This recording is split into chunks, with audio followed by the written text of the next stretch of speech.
যাব একদিন আমি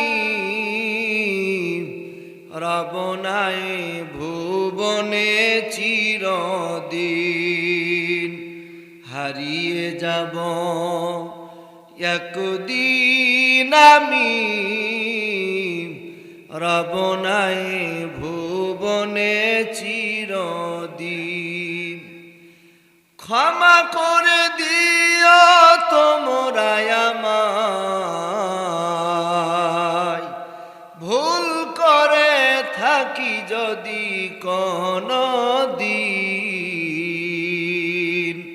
হারিয়ে যাব একদিন আমি রব নাই ভুবনে চিরদিন ঠিক কিনা বলেন বাসবাগানে বাগরস্থানে হয়তো বা দেবে মোরে কবর তোমরা আমায় যাবে ভুলে রাখবে না জানি কোনো খবর বাসবাগানে বাগরস্থানে হয়তো বা দেবে মোরে কবর তোমরা আমায় যাবে ভুলে রাখবে না জানি কোনো খবর লা ইলাহা একটু জোরে সবাই লা ইলাহা ইল্লাল্লাহ লা ইলাহা লা ইলাহা গুনাহগারের গুনাহ ঝরে দরুদে আপনার দয়া করে তরাইবেন উম্মত গুনাহগার নবীজি লা ইলাহা ইল্লাল্লাহ লা ইলাহা ইল্লাল্লাহু মুহাম্মাদুর রাসূলুল্লাহ সাল্লাল্লাহু আলাইহি সাল্লাম আলহামদুলিল্লাহি রাব্বিল আলামিন ওয়াল আকিবাতু লিল মুত্তাকিন ওয়া রাসূলিহিল কারীম ওয়া আলা আলিহি ওয়া আসহাবিহি আজমাইন আম্মা বাদ মুআজ্জাজ মুহতারাম কুষ্টিয়া শহরের একেবারে কাছে অবস্থিত চড়হাস ঈদগাহপাড়া বাইতুল ফালা জামে মসজিদের উদ্যোগে আয়োজিত আজকের এই তাফসিরুল কোরআন মাহফিল এই মাহফিলের সম্মানিত সুযোগ্য সভাপতি সাহেব জনাব মোহাম্মদ আখতার কোরাসি আল্লাহ পাক আজকের মাহফিলের সম্মানিত সভাপতি সাহেবকে নেক হায়াতে তৈয়বা দান করুক সকলে বলছি আল্লাহুম্মা আমিন আজকের মাহফিলে আপনাদেরকে আলোচনা শুনিয়ে ধন্য করেছেন হাফেজ মাওলানা শরীফুল ইসলাম আপনাদেরকে আলোচনা শুনিয়েছেন হাফেজ মাওলানা শামীম রেজা বিশেষ করে আমার পূর্বে আপনাদেরকে প্রাণবন্তর আলোচনা শোনাচ্ছিলেন মুফতি সাইফুল ইসলাম আরিফি ভাই আল্লাহ তাআলা তিনাদের আলোচনাগুলি আল্লাহ পাক যেন কবুল আর মঞ্জুর করেন বলেন আমিন মঞ্চে উপস্থিত ওলামা ইকরাম বিশেষ করে আমার ডান পাশে বসে আছেন চড়হাস কেন্দ্রীয় জামে মসজিদের সম্মানিত ইমাম সামনে উপস্থিত মুরব্বিয়ান ইকরাম কলিজার টুকরা যুবক ভাইরা স্নেহের ছোট্ট কচিকাচারা পর্দার অন্তরালে বসে আছেন খাদিজা আয়েশা সময়ের উত্তরসূরি মা ও বোনেরা সকলকে দোয়া পার উদ্দেশ্য আর একবার সালাম আসসালামু আলাইকুম ওয়া রাহমাতুল্লাহি ওয়া বারাকাতুহু আসুন আল্লাহ পাকের দরবারে শুকরিয়া আদায় করছি যে আল্লাহ পাক যে মহান মনিব, মহান সৃষ্টিকর্তা, দুনিয়ার সমস্ত ব্যস্ততা থেকে ফারেক করে কোরআনুল কারীম শোনার জন্য আমাদেরকে এই ময়দানে বসার তৌফিক দান করলেন। শুকরিয়া তান সকলেই জবান ছেড়ে পড়ছি আলহামদুলিল্লাহ। আমার ভাইরা, আল্লাহর শুকরিয়া আদায় করলে আল্লাহ খুশি হয় না বেজার হয়? কম না বেশি? তো জবান ছেড়ে পড়ুন তো আলহামদুলিল্লাহ। লক্ষ কোটি দরুদ ও সালাম সাইয়্যিদুল মুরসালিন, আখিরি জামানার পয়গম্বর হাবিবে কিবরিয়া মুহাম্মদ রাসূলুল্লাহ সকলেই পড়ছি সাল্লাল্লাহু আলাইহি ওয়াসাল্লাম। সম্মানিত ভাইরা, আমার পূর্বের আলোচক মুফতি সাইফুল ইসলাম ভাই, তিনি আপনাদেরকে জীবন এবং মৃত্যু নিয়ে অনেক সুন্দর কথা বলতেছিলেন। আল্লাহ পাক তিনার আলোচনার দ্বারাই যেন আমাদেরকে হেদায়েতের ফয়সালা করে দেন, বলেন আমিন। আমার ভাইয়েরা, এই দুনিয়ায় আসলে আমরা কেউ চিরস্থায়ী থাকবো না। জোরে বলেন থাকবো? থাকবো না। এই তো মনে হয় ওই পাশেই গোরস্থান না? এই খেলার ওই পাশেই গোরস্থান না? ওই পাশেই গোরস্থান। মরণ হয়ে গেলে ওই গোরস্থানে আমাদেরকে রেখে আসবে, ঠিক কিনা? কবর সব সময় হাতছানি দিয়ে আমাদেরকে ডাকতেছে। এই জন্য কবি বলেছেন, ওই দেখা যায় কবরস্থান, ওই কানেতে ঘর, ওইখানেতে থাকতে হবে সারা জনম ভর, ঠিক কিনা বলেন? কই ও কবর তুই চাস কি, টাকা পয়সা পাস কি? কবর কয় টাকা পয়সা চাই না, ঘুষ আমি খাই না। কবর কি ঘুষ খায়?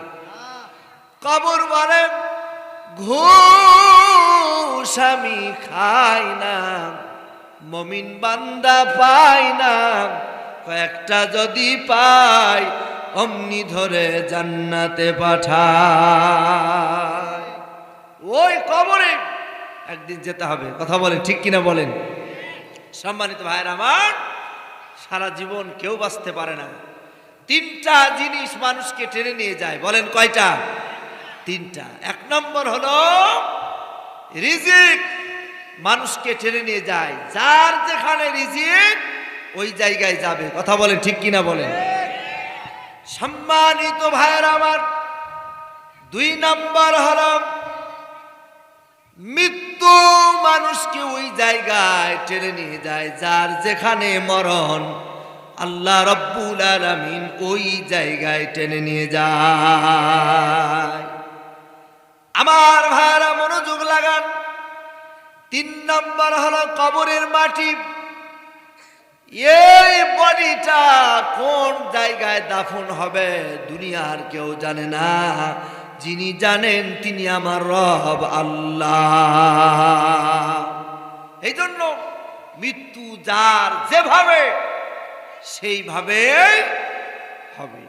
সম্মানিত ভাইরা, এই জন্য আমরা এই যে কোরআন শুনতে আসলাম, এই মাহফিলে বসলাম, কিয়ামতের ময়দানে আল্লাহ রব্বুল আলামিন এই মাহফিলের দ্বারা আমাদেরকে নাজাত দিতে পারে, পারে কিনা বলেন? যেহেতু আমাদেরকে মরতে হবে, কবরে যেতে হবে, ঈমানওয়ালা, ঈমান না নিয়ে কবরে গেলে ধরা খেতে হবে, কথা বলে ঠিক কিনা বলেন? এই জন্য মরণের প্রস্তুতি নিতে হবে। আমার সাইফুল ভাই বলতেছিলেন, মায়ের গর্ভে যখন মানুষ, আল্লাহ পাক মায়ের গর্ভের মধ্যেই মানুষের মৃত্যু কখন হবে, কিভাবে হবে, এটা আল্লাহ পাক লিখে দেন। সুবহানাল্লাহ। এই জন্য দুনিয়ায় কাউকে ভয় করা যাবে না, ভয় করতে হবে কাকে? আল্লাহ তাআলাকে। সম্মানিত ভাইরা, ছোট্ট একটি ঘটনা আপনাদেরকে বলি। মৃত্যু নিয়াম এক রাখাল, কি নাম বললাম? রাখালকে যিনি গরু ছাগল উট দুম্বা ভেড়া বকরি চড়ায় সাধারণত তাকে রাখাল বলা হয়। কথা বলেন ঠিক কিনা? এই রাখাল এক বাড়িতে তিনি রাখালগিরি করে রাখাল। ওই ওই সময়ে যিনি মালিক তাকে বলা হতো মনিব। কি বলা হতো? মনিব। এই মনিবের বাসায় তিনি রাখাল। এখন এই মনিবের স্ত্রী গর্ভে সন্তান, স্ত্রী গর্ভে কি সন্তান। এখন সন্তান প্রসবের সময় যখন হয়েছে, বাড়ির থেকে দাসী রাখালকে বলছে তুমি একটু আগুনের ব্যবস্থা করো। কারণ ওই সময়ে এখনকার মতো অত্যাধুনিক কোনো যুগ ছিল না। আগুনের ব্যবস্থা করার জন্য রাখালকে বলছে, রাখাল তুমি ওই অমুক বাড়ি থেকে একটু আগুনের ব্যবস্থা করো। রাখাল বাড়ির থেকে বের হয়েছে। বনি ইসরায়েলের সময়ের ঘটনা। বাড়ির থেকে বের হওয়ার পরে পথিমধ্যে আল্লাহ রাব্বুল আলামিন একজন ফেরেশতা পাঠাইছেন, সাদা পোশাক পরিহিত মানুষের রূপ ধারণ করে ফেরেশতা সামনে রাখালে দাঁড়িয়েছে। আমার ভাইরা, রাখালকে দেখার পরে এই সাদা পোশাক পরিহিত মানুষ রূপী এই ফেরেশতা বলতেছো, রাখাল তুমি কোন জায়গায় যাও? রাখাল বলতেছে, আমার মনিবা সন্তান প্রসব করবে, আমাকে আগুন আনার জন্য বলল, এই জন্য আমি আগুন আনার জন্য অমুক বাড়িতে যাচ্ছি। আমার ভাইয়ের একটু মনোযোগ লাগান। এই রাখালকে ওই সাদা পোশাক পরিহিত এই মানুষটি বলতেছে, রাখাল শোনো, তুমি যে আগুন আনার জন্য যাচ্ছ যাও, তবে আমার কয়েকটি কথা শোনো। বলে বলো। এ রে রাখাল, তুমি কি জানো তোমার মনিবার কি সন্তান হবে? রাখাল বলছে যে না না, আমার মনিবার তো সন্তান এখনো প্রসব হয় নাই, আমি কিভাবে জানবো যে আমার মনিবার কি সন্তান হবে? কারণ ওই সময় তো আর সোনো আল্ট্রাসোনোর ব্যবস্থা ছিল না যে আগে থেকেই জানা যাবে ছেলে হবে না মেয়ে হবে। কি বলেন ঠিক কিনা বলেন?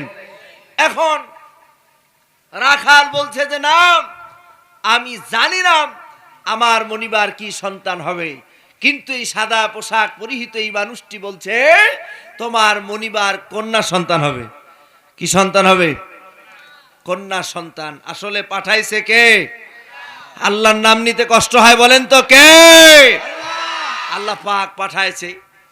এখন উনি তো জানেন, বলছে তোমার মনিবার গর্ভে কন্যা সন্তান হবে। রাখাল বলছে, বেটা তুমি কি পাগল? আমার মনিবার এখনো সন্তান হলো না, আর তুমি বলছো কন্যা সন্তান হবে? তখন ওই সাদা পোশাক পরিহিত এই মানুষটি বলতেছে, রাখাল আমার কথাগুলি তুমি মুখস্থ রাখো এবং জেনে রাখো, এই বাস্তবতা তুমি এক সময় পাবে। এক নম্বর কথা বলল যে তোমার মনিবার গর্ভে কন্যা সন্তান হবে। আমার ভাইরা, ওই সাদা পোশাক পরিহিত এই মানুষটি বললাম, শুধু তাই নয়, কন্যা সন্তান যে জন্মগ্রহণ করবে, এই মেয়েটা যখন বড় হবে, এই মেয়েটা যখন বড় হয়ে যাবে, বড় হয়ে যাওয়ার পর এই মেয়েটা 100 পুরুষের সাথে জেনা করবে। বলি নাউজুবিল্লাহ। কত? 100।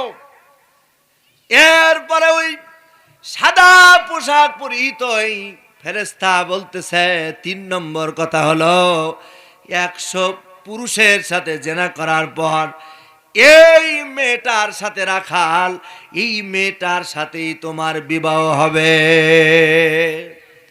বলেন তো, রাখাল কে কথা মানতে চাই? কোন চরিত্রহীন মেয়েকে কেউ কি বিবাহ করতে চায়? চায় না। সম্মানিত ভাইরা আমার, রাখাল বলল, বেটা তুমি পাগল, আমি হইলাম রাখাল আর তিনি হলেন বাদশাহ, তিনি আমার মনিব। আমার মনিবের মেয়ের সাথে আমার কিভাবে বিবাহ হয়, এইটা হতে পারে না। আসলে এই বেটা তুমি পাগল। এরপরে ওই সাদা পোশাক পরিহিত মানুষটি বলতে যে, শোনো, তুমি আমাকে যাই বলো, আর একটা কথা আমার কাছ থেকে শোনো। 4 নম্বর কথা হলো, বলে তোমার সাথে বিবাহ হওয়ার পর এই মেয়েটা যখন মারা যাবে, মাকড়সার বিষ ক্রিয়ায় মারা যাবে। বলেন কথা কয়টা? জোরে বলেন তো কয়টা? 1 নম্বর হলো কন্যা সন্তান হবে, 2 নম্বর হলো 100 পুরুষের সাথে জেনা করবে, 3 নম্বর হলো তোমার সাথে বিবাহ হবে, 4 নম্বর হলো মাকড়সার বিষ ক্রিয়ায় মারা যাবে। কথা 4টা। বলেন কয়টা? 4টা। এরপরে রাখাল বলল, এ বেটা তুমি পাগল হয়ে গেছো, যাও। রাখাল ওই লোকটিকে বিদায় দেয়া তিনি আগুন আনার জন্য রওনা নিলেন, আগুন আনার জন্য চলে গেলেন। এবার আগুন আনতে যায়, আগুন আনার পর যখন বাড়িতে ঢুকবেন, বাড়িতে ঢোকার পর এবার জানতে পারলেন তার মনিবার কন্যা সন্তান হয়েছে। সুবহানাল্লাহ। এই রাখাল চিন্তা করলো, কথা বললো 4টা, একটা তো বাস্তবায়ন হয়েই গেছে। রাখাল বাড়ির ভিতরে ঢুকেই জানতে পারলো যে মনিবার কন্যা সন্তান হয়েছে। রাখালের টেনশন, রাখালের চিন্তা মাথার ভিতরে ঢুকলো, তাহলে কি ওই মানুষটার কথা কি সত্য হবে? একবার চিন্তা করতেছে, একবার ভাবতেছে, না, কন্যা সন্তান তো হতেই পারে, কিন্তু আরো যে 3টা কথা বলেছে এইটা বাস্তবায়ন হবে না। কিন্তু বাস্তবায়ন করবেন তিনি কে? আল্লাহ পাক।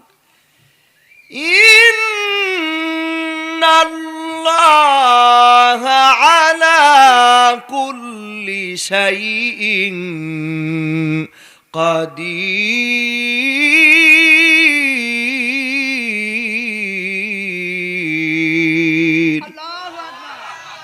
আল্লাহ রাব্বুল আলামিন হলেন সব কিছুর মালিক, ঠিক কিনা বলেন? সব কিছুর মালিক হলেন আমার আল্লাহ। আল্লাহ যেটা চাই আল্লাহ রাব্বুল আলামিন ওইটা পৃথিবীতে বাস্তবায়ন করে। এজন্য সব ইচ্ছা আল্লাহর। আপনারা কি মাহফিলে আছেন? তো হাত তুলে দেখান তো যে আমরা আছি, দেখি।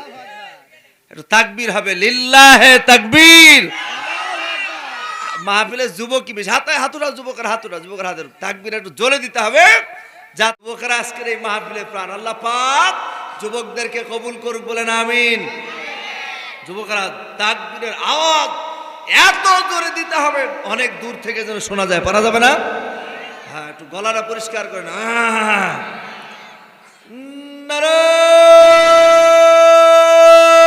তাকবীর। আল কোরআনের আলো। ঘরে ঘরে তো সারা জীবনই জ্বালে, সংসদে জ্বালা দরকার। কথা বলে ঠিক কিনা? আল কোরআনের আলো। কোরআন আছে যেখানে, কোরআন নাই যেখানে,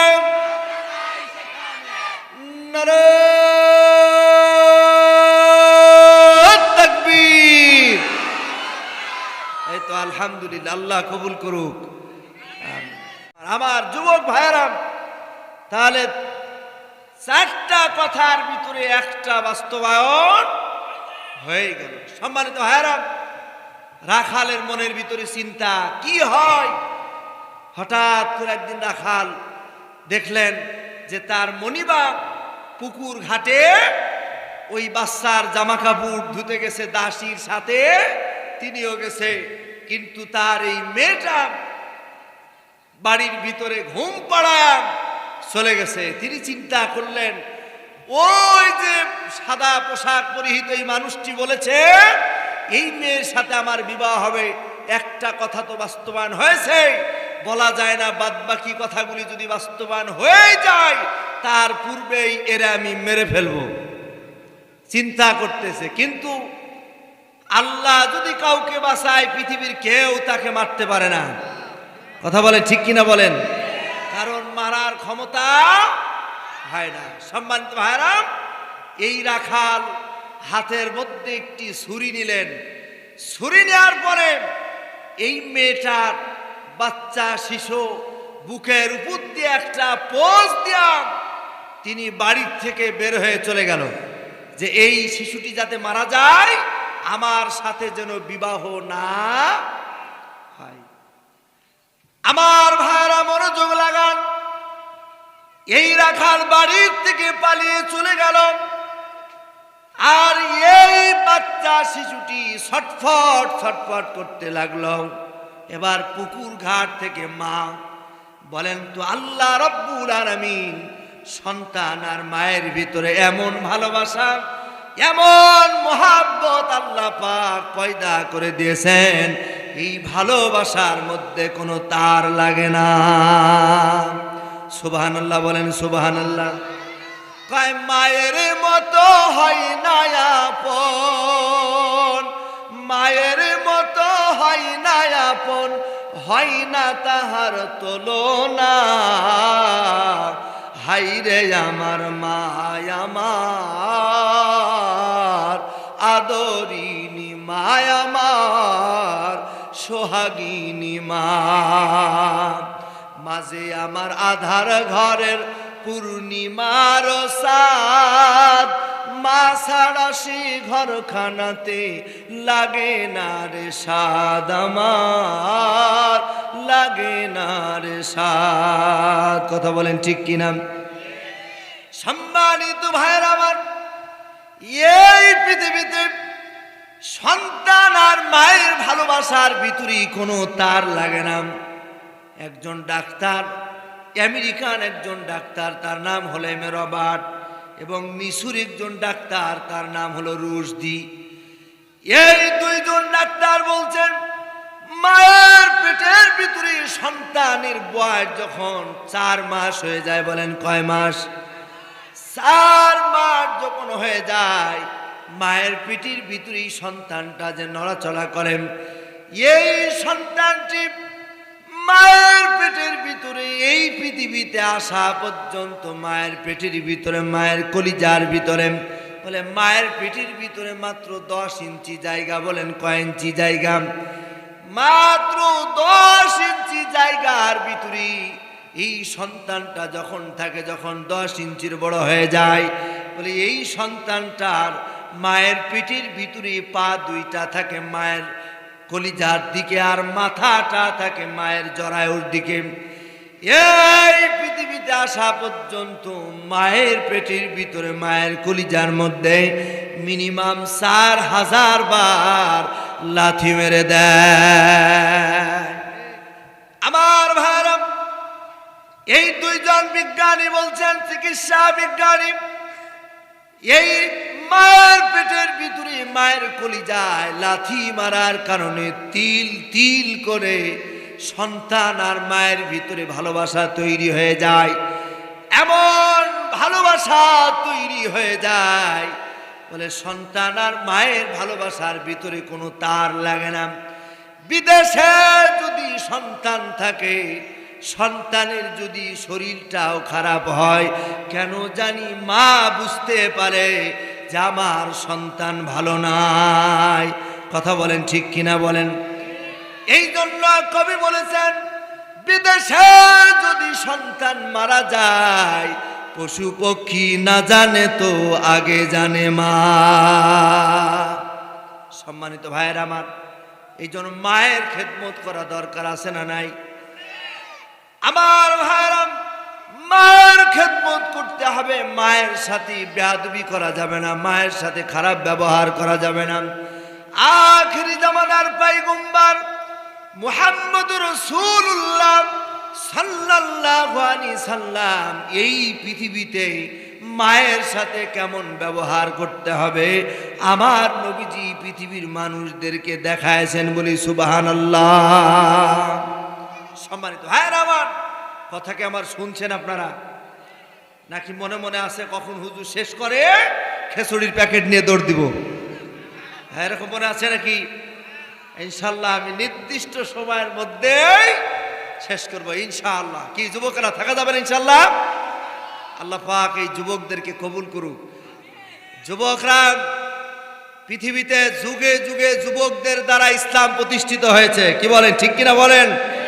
এই জন্য যুবকরা, দুনিয়ার মধ্যে এমন মানুষের সাথে থাকতে হবে যেখানে ইসলাম আছে, কথা বলেন ঠিক কিনা? এই জন্য যুবকদের স্লোগান হবে, কোরআন আছে যেখানে আমরা থাকবো সেখানে, কোরআন নাই যেখানে আমরা নাই সেখানে। দুনিয়ার মধ্যে কোন নেতার পিছনে আমরা ছুটবো না, তবে ওই নেতার পিছনে ছুটবো যেই নেতার পিছনে আছে কোরআন। জোরে বলেন ঠিক কিনা বলেন? যেই নেতার আদর্শ হলো মুহাম্মদ সাল্লাল্লাহু আলাইহি সাল্লাম, কথা বলেন ঠিক কিনা? আমরা বিশ্ব নবী, তিনি হলেন আমাদের নেতা, ঠিক কিনা বলেন? কষ্ট হচ্ছে নাকি আপনাদের? আমার ভাইরা, মুহাম্মদ সাল্লাল্লাহু আলাইহি সাল্লাম তিনি মসজিদে নববীতে বসে আছেন। এমন সময় আল্লাহ রাসূল বসে আছেন, এমন সময় চাদর মুড়ি দিয়ে একটা মহিলা আস্তে আস্তে হাঁটতে হাঁটতে মসজিদে নববীর দিকে আসতেছেন। আমার ভাইরা, রাসূল আকরাম সাল্লাল্লাহু আলাইহি সাল্লাম তিনি মসজিদে নববীর মধ্যেই দাঁড়িয়ে গেলেন। মসজিদে নববীর তিনি দাঁড়িয়ে মসজিদে নববীর বারান্দায় আসলেন। মসজিদে নববীটা ওই সময় খেজুর পাতার বেড়া, খেজুর পাতার ছাউনি আর খেজুর পাতার পাটি, সুবহানাল্লাহ বলেন। কিন্তু ওই সময় ওই মসজিদের মুসল্লি গলা ছিল বড় দামি মুসল্লি, সুবহানাল্লাহ বলেন। এখন মসজিদ সুন্দর হয়েছে কিন্তু মসজিদের মুসল্লি সুন্দর হয় নাই। মসজিদের সভাপতি হয় সুদ খায়, আছে না নাই? আমার ভাইরা, রাসূল আকরাম সাল্লাল্লাহু আলাইহি সাল্লাম মসজিদে নববীর বারান্দায় দাঁড়িয়ে মাথার মধ্যে যেই পাগড়িটা ছিল, বলেন তো এই আল্লাহ রাসূলের পাগড়ির দাম আছে না নাই? জান্নাতি পাগড়ি। আল্লাহ রাসূল এই পাগড়িটা মসজিদে নববীর বারান্দায় ফেলে দিয়ে যে একজন মহিলা চাদর মুড়ি দিয়ে হেঁটে আসতেছে, আল্লাহ রাসূল চিনে গেছেন যে আমার দুধমাতা হালিমা আসতেছে, সুবহানাল্লাহ বলেন। আমার ভাইরা, নবীজি আমার চাদরটা ফেলে দিয়াম, আমার নবীজি দাঁড়ায় থাকলেন। আস্তে আস্তে করে ওই মহিলাকে যখন কাছে আসলেন, আমার নবীজি বললেন, আম্মা আপনি এই চাদরের উপরে বসে যান। আর মসজিদে নববীর ভিতরে যে সাহাবীরা ছিল, এই সাহাবীগুলি এরকম ভাবে চিন্তা করতেছিল, কার এত বড় সাহস, কার এত বড় মর্যাদা যে বিশ্ব নবীজির পাগড়ির উপরে বসে যায়। সাহাবীদের ভিতরে কানাকানি হয়। বিশ্ব নবী মুহাম্মদ রাসূলুল্লাহ সাল্লাল্লাহু আলাইহি সাল্লাম তার মায়ের সাথে গল্প করলেন, কথা বললেন।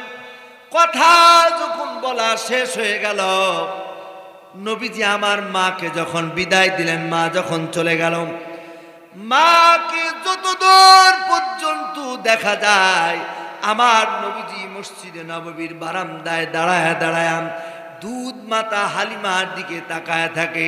আবার দুধ মাতা হালিমা যতদূর পর্যন্ত যায় কিছুক্ষণ হাঁটে, আবার নবীজির দিকে তাকায়, বলে সুবহানাল্লাহ।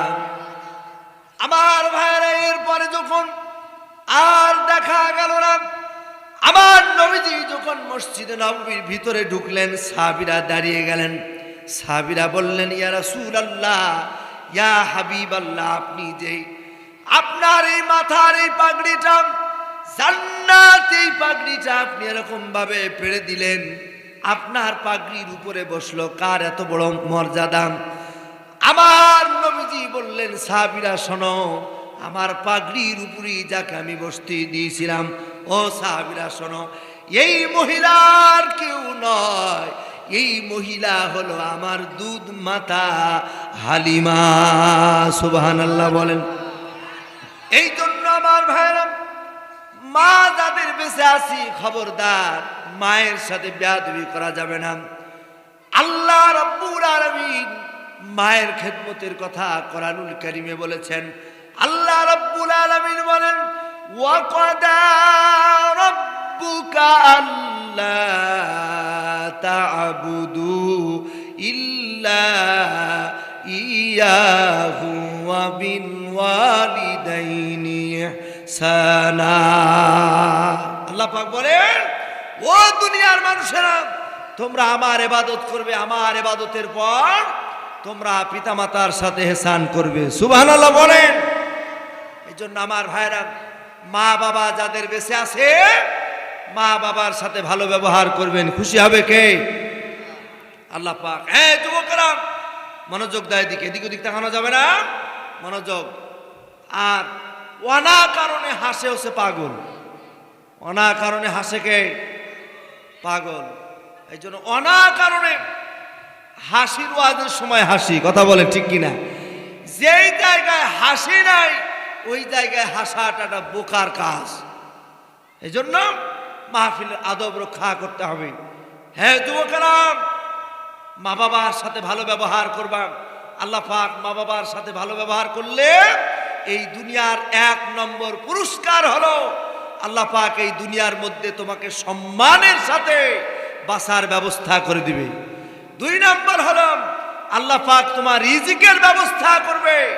3 নম্বর হলো মা বাবার সাথে ভালো ব্যবহার করলে আল্লাহ রাব্বুল আলামিন তোমার শরীরের মধ্যে কঠিন কোনো রোগ দিবে না। 4 নম্বর হলো আল্লাহ রাব্বুল আলামিন তোমার ইজ্জত মর্যাদা আল্লাহ পাক এই দুনিয়ার ভিতরে তোমাকে বাড়ায় দিবে। এই জন্য আমি এই কথাটুকু আনলাম। ওই যে মনে আছে আপনাদের, যখন সন্তানের বুকের মধ্যে পোষ মেরেছে, বলেন তো মায়ের কলিজায় এই আঘাত লাগছে না লাগে নাই? পুকুর ঘাট থেকেই একেবারে দৌড়াতে দৌড়াতে বাড়িতে চলে এসেছে। বাড়িতে চলে আসার পরে দেখে যে তার এই মেয়েটার শরীর থেকে রক্ত বের হয়। কাছে যে দেখে বুকের উপর দিয়ে একেবারে কেটে দিয়ে ওই রাখাল পালিয়েছে। আলোচনা কি বুঝতেছেন আপনারা? আমার ভাইরা মনোযোগ লাগান। এবারে রাখাল তো পালিয়ে গেল, আর এই মা সন্তানটা এখনো মরে নাই, এই কন্যা সন্তান এখনো মরে নাই। এই সন্তানকে বাঁচানোর জন্য ডাক্তারের বাড়ি, কবিরাজের বাড়ি, হাকিমের বাড়ি দৌড়ায়, এখান ওখানে দৌড়ায় বেড়ায়। আল্লাহ রাব্বুল আলামিন এই মা যখন তার সন্তানের চিকিৎসা নিল, আল্লাহ রাব্বুল আলামিন এই সন্তানকে বাঁচায় রাখলো, বলি সুবহানাল্লাহ। এই জন্য এই দুনিয়ার ভিতরে 1 সেকেন্ড হায়াত থাকতে দুনিয়ার কেউ তাকে মারতে পারবে না। এই সন্তান বেঁচে গেল, রাখাল তো পালিয়ে গেছে। এই মেয়েটা যখন বেঁচে গেল, আবার আস্তে আস্তে বাড়তে শুরু করলো, আস্তে আস্তে বড় হলো। কথা বলেছিল কয়টা? বাস্তবায়ন হয়েছে কয়টা? 1টা বাকি আছে, 3টায়। 3টা কথা শুনেই ইনশাআল্লাহ আমরা মাহফিলের শেষের দিকে যাব ইনশাআল্লাহ। কি বলেন? সম্মানিত ভাইরা, এখন এই রাখাল এলাকা থেকে চলে গেছে অন্য এলাকার ভিতরে পালিয়ে। পালিয়ে যাওয়ার পর এই রাখাল অন্য আর এক জায়গায় কর্ম নিয়ে আস্তে আস্তে এই রাখাল কোনো একটি ব্যবসা ধরার কারণে আস্তে আস্তে এই রাখাল কাড়ি কাড়ি টাকার মালিক হয়ে গেছে। যখন টাকার মালিক হয়ে গেছে, এই রাখাল ওই এলাকার মধ্যেই আছে। আর এদিকে এই মেয়েটা আস্তে আস্তে বড় হয়েছে। বড় হয়ে যাওয়ার পর এই মেয়েটাও ওই যে সাদা পোশাক পরিহিত আল্লাহর ফেরেশতা বলেছিল এই মেয়েটা 100 পুরুষের সাথে জেনা করবে। এই মেয়েটা এর মধ্যে 100 পুরুষের সাথে সে জেনা করে। আসলে সিদ্ধান্ত কার? আল্লাহ রাব্বুল আলামিনের। আমার ভাইরা, এই মেয়েটা এখনো বিবাহ হয় নাই। এই মেয়েটা কোন জায়গায় থেকে বিবাহ আসলে, এবার বাড়ির লোকজন যখন কোন জায়গায় বিবাহ ঠিক করেন, কোন জায়গায় তার বিবাহ হয় না, বিবাহ দিতে পারে না, ওই যে রাখাল। কারণ আল্লাহ রাব্বুল আলামিনের সিদ্ধান্ত হলো এই মেয়েটার বিবাহ হবে ওই রাখালের সাথে। কথা বলেন ঠিক কিনা? আমার ভাইরা, ওই যে রাখাল যখন কারি কারি টাকার মালিক হয়ে গেল, ওই রাখাল সিদ্ধান্ত নিল, আমি তো সেই ছোট্ট কালে পালিয়ে আসলাম, আমি এখন বড় হয়েছি, আমি যদি আমার এলাকার ভিতরে চলে যাই কেউ আমাকে চিনতে পারবে না। এলাকার ভিতরে যাওয়ার পর এলাকার মধ্যে একটা সুন্দর বাড়ি তৈরি করব, এরপর এলাকার মুরব্বীদের বলবো যে আমি বিবাহ করব, বিবাহ করার কথা বলবো। এই সিদ্ধান্ত নিয়া এই যুবক তার কারি কারি টাকা পয়সা নিয়া এই যুবক তার নিজের এলাকার মধ্যে চলে আসলো। আসার পরে সুন্দর একটি বাড়ি করলো, সুন্দর একটি বাড়ি তৈরি করলো। যখন বাড়ি তৈরি করা হলো, এলাকার মুরব্বীদের বলল যে আমার একটু বিবাহর ব্যবস্থা করো। এলাকার মানুষজনদেরকে ঘটতালি করার জন্য ঘটক লাগায় দিল। আসলে বর্তমান সময়ে তো যুবকদের বিবাহের জন্য আর ঘটক লাগে না। কন লাগে? কথা কয় না লাগে? লাগে না। কেন লাগে না? এই মোবাইলের মাধ্যমে একেবারে সম্পর্ক শুরু হয়ে যায়। কথা বলে ঠিক কিনা? হ্যাঁ যুবকেরা, তোমরা কথা বলতেছো, কথা ঠিক কিনা?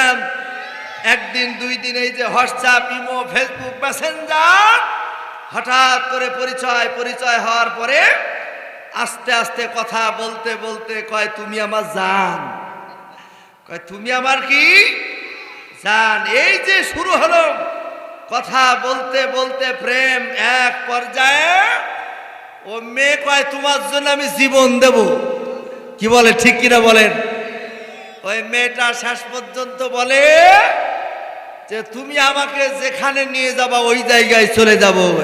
একবারও ও ভাবে না যে তার বাবা 15-20 বছর তাকে লালন পালন করলো, তার বাড়ির মানুষগুলি এত ভালোবাসার মহব্বত সব কিছু ফেলে দিয়াম কোন অপরিচিত একটি যুবকের সাথে পালিয়ে যে বিয়ে করে, আসে না নাই?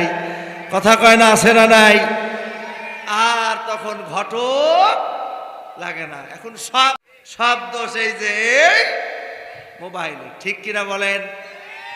আসলে কি মোবাইলের কোনো দোষ আছে? মোবাইলের কোনো দোষ? এই মোবাইলের মধ্যে ভালো জিনিস রাখা যায় কি যায় না? আবার খারাপ কাজও করা যায় কি যায় না? কি বলবো, হাইরে যুবক, বাপ তো মনে করে যে আমার ছেলে খুব ভালো, কিন্তু মোবাইলের মাধ্যমে একে অপরের সাথে সম্পর্ক চলে। কথা বলেন ঠিক কিনা? হাই হাই, দেশে মোবাইল আইছে, চিঠি বন্ধ হইয়াছে, দিওয়ানা বানাইছে,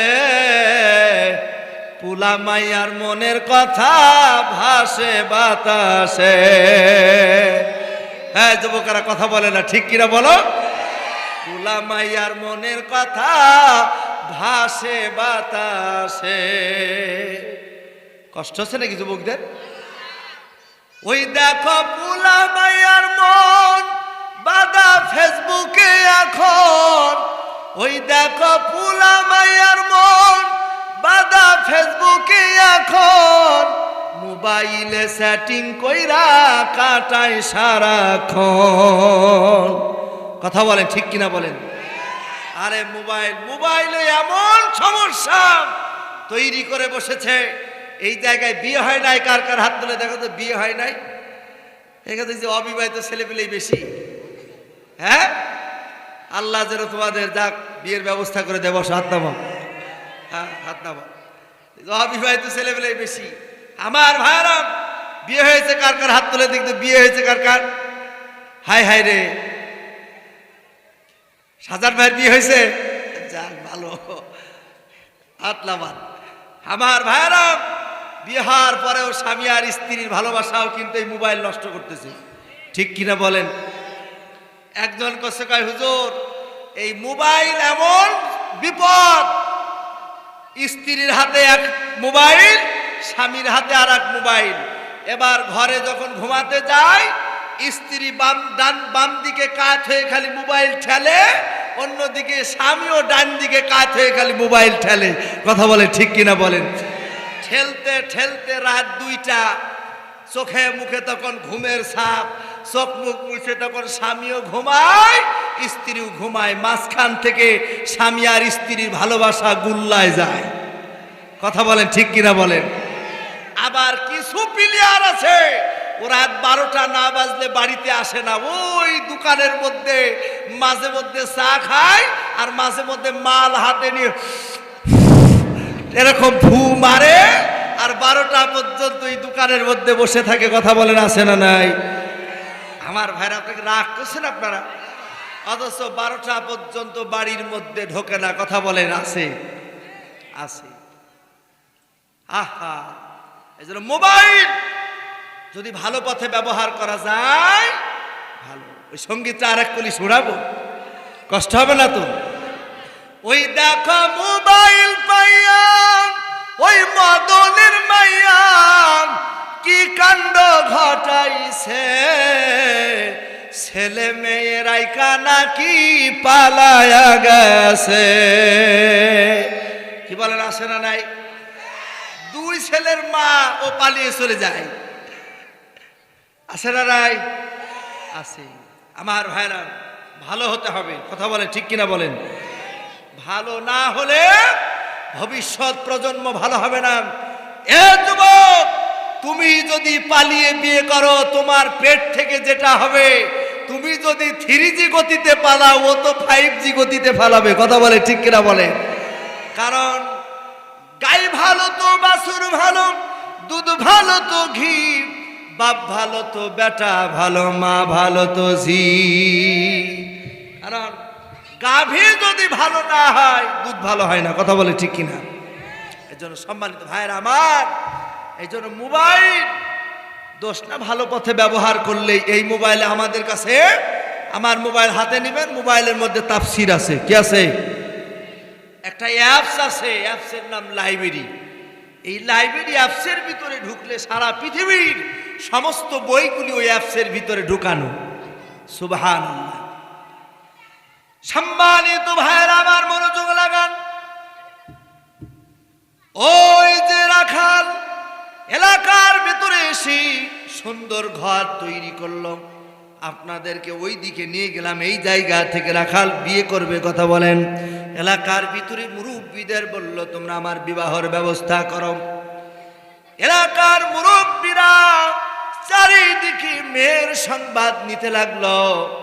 মেয়ের সংবাদ নিতে নিতে আমার ভাইরা, ওই যে ওই মেয়েটা, যেই মেয়েটাকে রাখাল বুকের উপর দিয়ে পোষ মেরে রেখে চলে গেছে, ওই মেয়েটাকে যখন দেখতে যায়, ওই মেয়েটাকে যখন দেখতে চায়, এই রাখাল সহ যখন দেখতে যায়, এই রাখালের ওই মেয়েটাওকে পছন্দ হয়, আবার ওই মেয়েটাও এই রাখালকে পছন্দ করে ফেলে। সুবহানাল্লাহ বলেন? বলেন তো সিদ্ধান্ত কার? আল্লাহ রাব্বুল আলামিনের সিদ্ধান্ত। আমার ভাইরা, একে অপরের দেখা দেখি হলো, এরপরে বিবাহের ব্যবস্থা হলো, বিয়ে হয়ে গেল। এবার বিয়ে করার পর স্বামী আর স্ত্রী যখন বাড়ির ভিতরে থাকলো, আমার ভাইয়ের একদিন দুপুর বেলায় কিতাবের ভিতরে আসতেছে, দুপুর বেলায় যখন স্বামী আর স্ত্রী এক ঘরের ভিতরে, 2 জন একে অপরের, স্বামী আর স্ত্রীর ভিতরে তো কোনো হেজাব নাই। এবার স্ত্রীর বুকের উপরে যখন কাপড়টা সরে গিয়েছে, এই রাখাল লক্ষ্য করে দেখলেন তার বুকের উপরে একটি কাটা দাগ। কি দাগ বলেন? ওই যে ছুরি দিয়ে যে পোষ মারা, এই কাটা দাগ দেখা যায়। এই দাগটা দেখার পর রাখালের মাথার ভিতরে টনক নড়েছে, চিন্তা করতে যাহারে, তাহলে কি ওই যে সাদা পোশাক পরিহিত ওই মানুষটার কথা কি মিলে গেল নাকি? সম্মানিত ভাইরা আমার, এই রাখাল চিন্তা করল কি কারণে তার পেটের উপরে এই দাগ হলো, এইটা আমাকে জানতে হবে। সম্মানিত ভাইরা আমার, এই আলোচনা, এই ঘটনা আমি এই জন্য আনলাম, পূর্বের বক্তা মরণ নিয়ে কথা বলতেছিল। আমার ভাইরা, যার যেভাবে মরণ ওইভাবেই তার মরণ হবে, এই সিদ্ধান্ত আল্লাহর, এইটা বোঝানোর জন্য এই ঘটনা আনলাম। আল্লামা ইবনে কাসির রাহমাতুল্লাহ আলাইহি তাফসীর ইবনে কাসিরের ভিতরে এই ঘটনা এসেছে, বলি সুবহানাল্লাহ। সম্মানিত ভাইরা আমার, এই রাখাল সিদ্ধান্ত নিল, স্ত্রীকে কাছে ডাকার পরে বলে, আরে বিবি, ও বিবি, ও বিবি রে, ও বিবি, তোমার পেটের উপরে যেই কাটা দাগ, এরে বিবি বলো তো দেখি এই কাটা দাগ তোমার কিভাবে হয়েছে? আমার ভাইরা, এই কথা যখন ওই স্ত্রীর জিজ্ঞাসা করে, বিবি রে তোমার পেটের উপরে যেই কাটা দাগ কিভাবে হয়েছে বলো।